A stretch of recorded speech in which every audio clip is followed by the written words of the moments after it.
Hello students, આપણે last લેક્ચરમાં જેમ વાત કરી કે ભાઈ એરમાં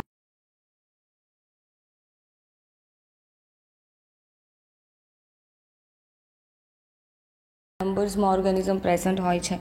તો હવે આપણે વાત કરીએ કે ભાઈ આટલા નંબર્સમાં પ્રેઝન્ટ હોય છે કે આ ટાઈપના પ્રેઝન્ટ હોય છે, તો આપણને ક્યાંથી ખબર પડતી હોય છે? તો કે ભાઈ એની સ્પેસિફાઈડ મેથડ્સ હોય છે જે ઇન્યુમિરેટ કરે છે કે ભાઈ માઇક્રો ઓર્ગેનિઝમ એરમાં પ્રેઝન્ટ છે અને કેટલી અમાઉન્ટમાં પ્રેઝન્ટ છે. આપણે લાસ્ટ લેક્ચરમાં એની હાઇલાઇટ્સ જોઈ પણ લીધી હતી.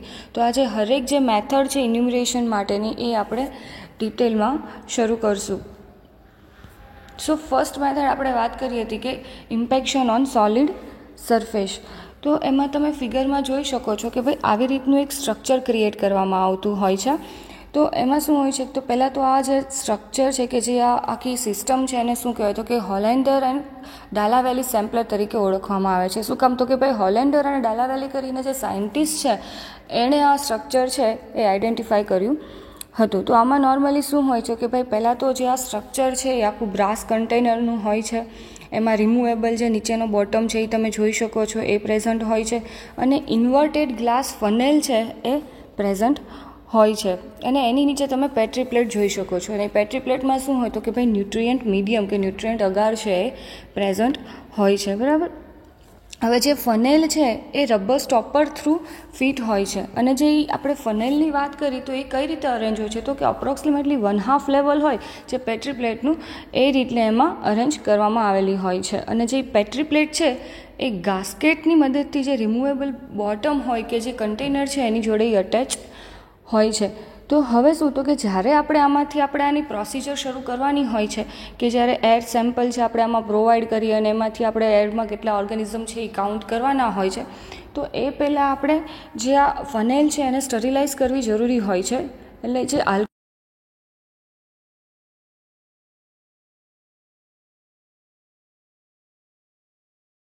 શકો છો કે એર ઇનલેટ કરીને લેબલ કરેલું છે. તો ત્યાંથી આપણે આપણું જે એર સેમ્પલ છે કે જેમાં આપણે માઇક્રો ઓર્ગેનિઝમ કાઉન્ટ કરવાના છે એ આપણે પાસ આઉટ કરતા હોઈએ છીએ. પછી જ્યારે એ પાસ આઉટ થાય છે ત્યારે એ નીચે જે આપણું અગાર મીડિયમ છે પેટ્રી પ્લેટમાં એને ઉપર એ સેટલ થતા હોય છે. અને હવે તમે શું કરો, તો કે ભાઈ આ આપણે એર સેમ્પલનું આપણે જોઈ લીધું, ડિપોઝિશન જોઈ લીધું. પછી રિમૂવેબલ બોટલને તમે ઓપન કરી શકો અને ત્યાંથી પેટ્રી પ્લેટ લઈ અને તમે એ પેટ્રી પ્લેટને ઇન્ક્યુબેટ કરી દો સ્પેસિફિક ટાઈમ પીરિયડ માટે. અને નેક્સ્ટ ડે તમે એમાં કોલોનીઝ કાઉન્ટ કરો અને કોલોનીઝનું તમે આઈડેન્ટિફિકેશન કરો તો એના ઉપરથી તમને આઈડિયા આવી જાય કે ભાઈ આટલા નંબર્સમાં પ્રેઝન્ટ છે, કોલોનીઝ જેટલી આવે એની અકોર્ડિંગ. અને તમે એનું આઈડેન્ટિફિકેશન કરો તો એ પણ ખબર પડે કે ભાઈ આ ટાઈપના ઓર્ગેનિઝમ છે એ આપણું આ એર સેમ્પલ હતું તો એમાં પ્રેઝન્ટ છે. ઓકે. તો કે હવે તો it is also known as a Hollander and Dallavalle sampler. જેમ મેં વાત કરી કે ભાઈ આ બે સાયન્ટિસ્ટ છે સ્પેસિફિક, એનું કોન્ટ્રીબ્યુશન હતું એટલે એને અકોર્ડિંગ આ સેમ્પલરને નામ આપવામાં આવ્યું છે. Container is fully made up of brass with removable bottom. Container is fitted with inverted glass funnel which sits approximately 1/2 level of petri plate. Gasket joins the petri plate with bottom. Rim glass funnel is sterilized with alcohol before use. જેમ મેં વાત કરી કે ભાઈ તમે એનો use કરો છો એ પહેલાં આલ્કોહોલથી સ્ટરીલાઇઝ કરો. શું કામ? તો કે ભાઈ તમે એને સ્ટરીલાઇઝ નહીં કરો તો ફનેલની સરફેસ ઉપર અમુક અમાઉન્ટમાં કોઈને કોઈ માઇક્રો ઓર્ગેનિઝમ કે માઇક્રોફ્લોરા છે એ પ્રેઝન્ટ હશે જ તે. તો એ આપણને ટ્રુ રિઝલ્ટ નહીં આપે. એટલે બિફોર યુઝ તમારે એને સ્ટરીલાઇઝ કરવું એક નેસેસરી સ્ટેપ છે. After that, air sample is passed from the funnel and the air is drawn by means of pump in a series with a blow meter. તો કે હવે તમે કેટલી એર પ્રોવાઈડ કરો છો એ બી તમારે કાઉન્ટ કરવું હોય કે ભાઈ એટલી સ્પેસિફાઈડ અમાઉન્ટમાં આપણે એર એને આપી છે એટલું.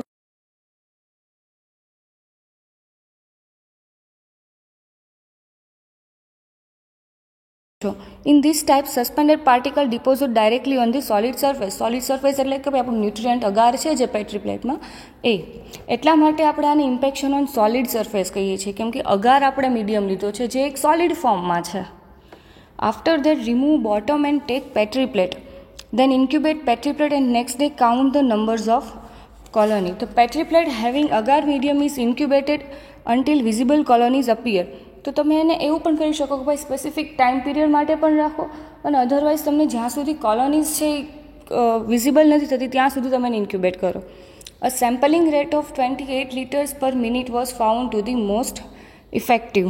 તો ભાઈ સેમ્પલિંગ કેટલું તમે 28 લીટર પર મિનિટ જેટલું કરો છો તો એ મોસ્ટ ઇફેક્ટિવ છે કે એમાં તમારે ડિઝાયર અમાઉન્ટમાં તમને રિઝલ્ટ્સ મળે છે કે તમે એટલીસ્ટ વિઝિબલ કોલોનીઝ તમને મળી જાય છે. તો કે હવે આ મેથડના એડવાન્ટેજીસ શું કામ છે, શું છે એમ. તો કે ભાઈ પહેલાં તો સિમ્પલ મેથડ છે, કોઈ એવું એક્સપેન્સિવ તમારા ભાઈ ઇન્સ્ટ્રુમેન્ટ કે કોઈ એવા મેજર કોઈ જરૂર નથી પડતી, અને કોઈ બી નોલેજેબલ પર્સન ન હોય તમે એને જસ્ટ ગાઈડ કરી દો તો પણ એ આ મેથડ પરફોર્મ કરી શકે છે. પોર્ટેબલ છે, તો ભાઈ મિની સ્ટ્રક્ચર છે, તમે એને કોઈ બી જગ્યાએ લઈ જઈ શકો. એટલે તમારે કદાચ આ રૂમનું આજે સેમ્પલિંગ કરવું છે, કોઈ સ્પેસિફિક રૂમ કે સ્પેસિફિક એરિયાનું, તો તમે ત્યાં કરો, પણ નેક્સ્ટ ડે તમારે કોઈ બીજી જગ્યાએ કરવું છે તમે એને એ સિસ્ટમને ત્યાં લઈ જઈ શકો છો. એફિશિયન્ટ છે અને all testing carried out in one operation. Okay, તો હવે નેક્સ્ટ છે ઇમ્પિંજમેન્ટ ઇન લિક્વિડ. ઓલું આપણે સોલિડમાં વાત કરી, હવે આ લિક્વિડમાં છે. તો કે લિક્વિડમાં મોસ્ટલી 2 રીતની પ્રોસેસથી થતું હોય છે. પહેલું તો કે લેમન સેમ્પલર અને બીજું છે કેપિલરી ઇમ્પિંજર, બરાબર. તો હવે ફર્સ્ટ આપણે એમાં લેમન સેમ્પલર જોઈએ. તો તમે આ ઇમેજમાં જોઈ શકો છો કઈ રીતનું સ્ટ્રક્ચર છે. તો પહેલાં તો આપણે નીચે જોયું કે એક પાયરેક્સ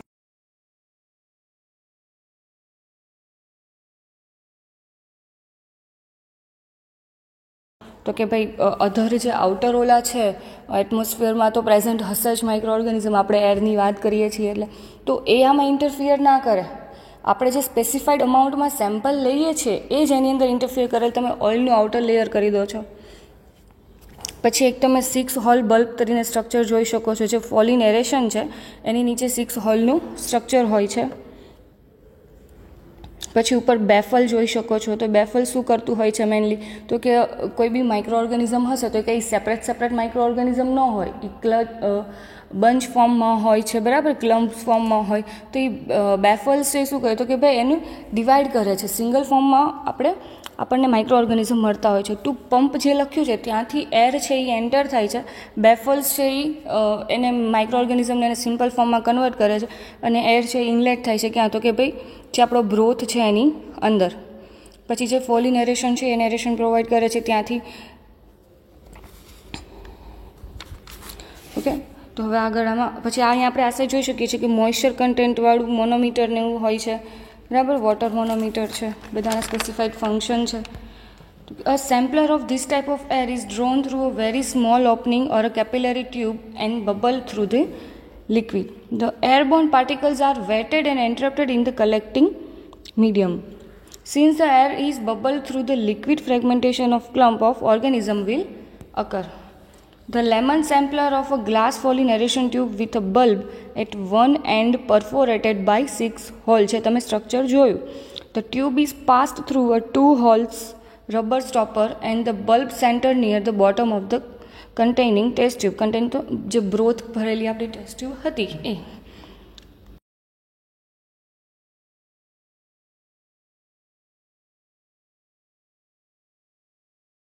Made in the intake, so that these may be inserted into the remaining hole of the stopper. A small flow meter measure the rate of air flow.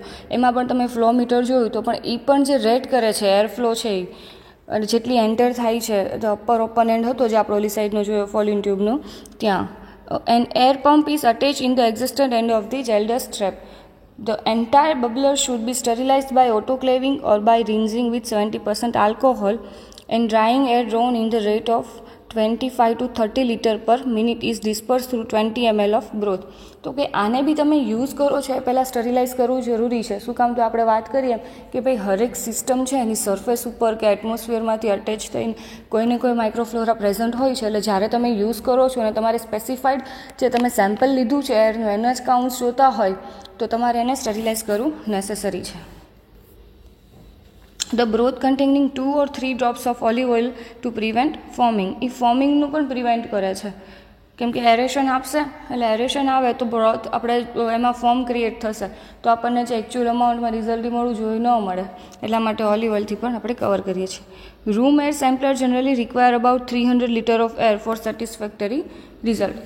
Approx કરીએ તો કે 300 લીટર જેટલી એર તમે આમાં પ્રોવાઈડ કરો ત્યારે તમને satisfactory results મળતા હોય છે. તો હવે તો આપણે એમાં વાત કરીએ એમ લિક્વિડ ઇમ્પિંજમેન્ટમાં બીજી મેથડ કઈ છે તો કે ભાઈ કેપિલરી ઇમ્પિંજર. તો એમાં આવી રીતનું એક સ્ટ્રક્ચર હોય છે, એ કેપિલરી ટ્યુબ હોય છે અને એની અંદર તમે નીચે વોટર સેમ્પલ રાખો છો અને આને આપણે ક્લ્યુઅર વિસર સેમ્પલર તરીકે પણ ઓળખી શકીએ, કેમ કે એ બંને સાયન્ટિસ્ટે આપ્યું હતું. તો આમાં શું થતું હોય છે કે ભાઈ કેપિલરી ટ્યુબ છે ત્યાંથી એર છે એ આપણે સેમ્પલ જે આપણે એર સેમ્પલ છે એ આપણે પાસ આઉટ કરવાનું હોય છે, અને